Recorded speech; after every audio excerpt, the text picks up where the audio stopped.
Combattants de l'indépendance, aujourd'hui victorieux, je vous salue au nom du gouvernement congolais.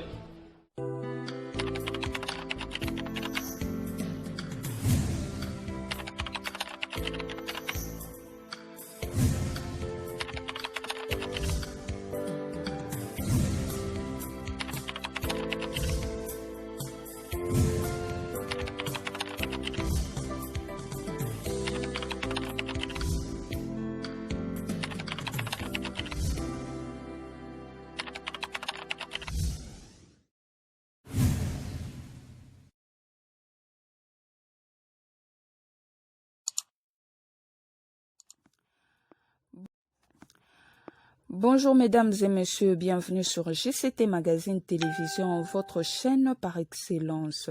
C'est parti pour la revue de presse de ce mercredi 23 juin, mais avant tout, n'oubliez pas de vous abonner massivement.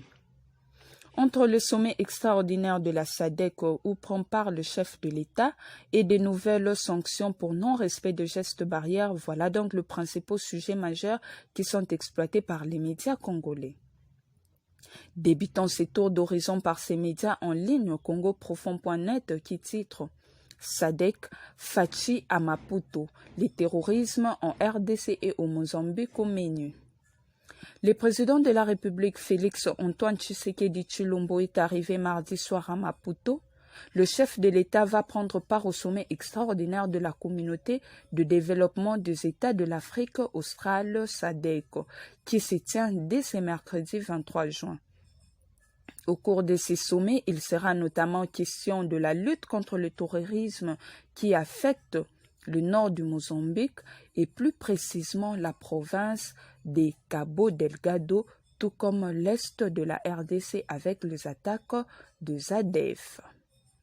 Accueilli par le ministre mozambicain des Affaires étrangères et son collègue du tourisme, le président congolais était en provenance du Nord Kivu. Ce sommet est axé sur le terrorisme qui sévit dans le sous-région, notamment au Mozambique ainsi qu'en République démocratique du Congo. 16 chefs d'État ainsi que le gouvernement membre de la SADC vont réfléchir pour asseoir des stratégies communes afin de lutter contre le terrorisme qui touche précisément le Mozambique et les provinces du Nord Kivu et des littoraux en RDC, soulignent les politico.cd. RDC Félix Tshisekedi à Maputo pour une réunion de la SADC consacrée à la lutte contre le terrorisme. Il sera question, selon son cabinet, de préciser les stratégies communes pour faire face aux activités terroristes qui frappent particulièrement la RDC et le Mozambique. La province mozambicaine de Cabo Delgado est particulièrement concernée comme le Nord Kivu et l'Ituri en RDC. Quelques 70 000 personnes ont fui Palma, Cabo Delgado depuis le 24 mars, ce qui porte le nombre total de personnes déplacées au nord du pays à près de 800 000 selon les estimations humanitaires. La RDC, les violences ont été plus marquantes dans le territoire d'Irumu ces dernières semaines, particulièrement à Boga et Tchabi, conclut actualité.cd. Troisième vague Covid-19, le gouvernement provincial prend de nouvelles mesures, titre à lire sur politico.cd. À la une, Covid-19, Kinshasa, le gouverneur fixe à 50 000 francs l'amende pour violation de couvre-feu et 10 000 francs pour le non-respect du port de masque. Pour faire face à la troisième vague du coronavirus qui sévit présentement en République démocratique du Congo et dans le cadre de mettre en application les mesures supplémentaires arrêtées récemment par le président de la République, le gouverneur de la ville de Kinshasa, Jean-Tiningo Bilambaka, a signé ce lundi 21 juin 2021 un arrêté fixant de nouvelles amendes pour les personnes qui ne vont pas respecter certaines mesures édictées. Dans le même registre, opulence.net renchérit Kinshasa Covid-19, troisième vague. Voici les amendes réservées aux récalcitrants qui ne respecteront pas des gestes barrières. Jontini Ngobila, gouverneur de la ville, province de Kinshasa, a signé ce lundi 21 juin 2021 un arrêté fixant les amendes qui seront infligées à toute personne qui ne va pas respecter les gestes recommandés par l'équipe de riposte contre la COVID-19.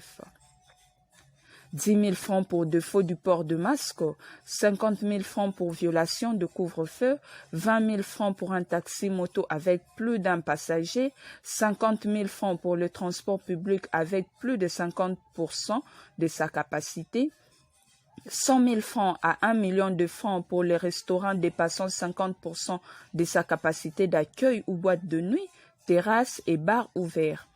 10 000 francs pour tout client arrêté, 500 000 francs pour l'organisation de deuil et veillée mortuaire et 200 000 francs à 1 million de francs pour mariage, réunion, anniversaire de plus de 20 personnes. La DGRK sera dans tout le poste de la police pour percevoir les amendes en cas de violation de mesures barrières. Le général Silvano Kasongo Kitenge, commissaire provincial de la police, ville de Kinshasa, a indiqué ce mardi 22 juin 2021 que les agents de la Direction générale de recettes de Kinshasa DGRK en sigle vont accompagner la police en vue de percevoir toutes les amendes. Cette nouvelle intervient suite à certaines mesures prises par le gouverneur de la ville de Kinshasa, Jontini Ngobila, afin de lutter contre la troisième vague de la COVID-19. Dans toute le barrière, vous verrez les agents de la DGRK à partir d'aujourd'hui. Si tu ne respectes pas les mesures après 22 heures, tu payes l'amende et on te donne la quittance. La DGRK sera dans toute la police de manière à ce que l'argent soit canalisé au guichet de la DGRK, a affirmé Silvano Kasongo Kitenge, conclut Tempête de Tropique. Bouclons cette revue de presse par le quotidien Dépêche Pensée qui titre « EPST, Tony Mwaba ouvre la session ministérielle de ministre de l'Éducation du G20 en Italie ».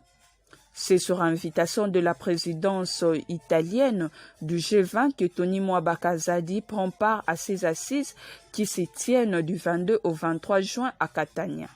Il y a lieu d'indiquer que l'ordre du jour de cette réunion ministérielle comporte 3 grandes sessions, à savoir l'impact de la pandémie du Covid-19 sur l'éducation et la formation, l'échange de vues entre le ministre du G20 et l'adoption de la déclaration ministérielle. Le ministre Tony Mwaba a aussi pris la parole à ces assises pour le compte de l'Union africaine dont la présidence est assurée par la République démocratique du Congo. Cette revue de presse est complètement finie, mesdames et messieurs. Restez connectés sur votre chaîne YouTube JCT Magazine.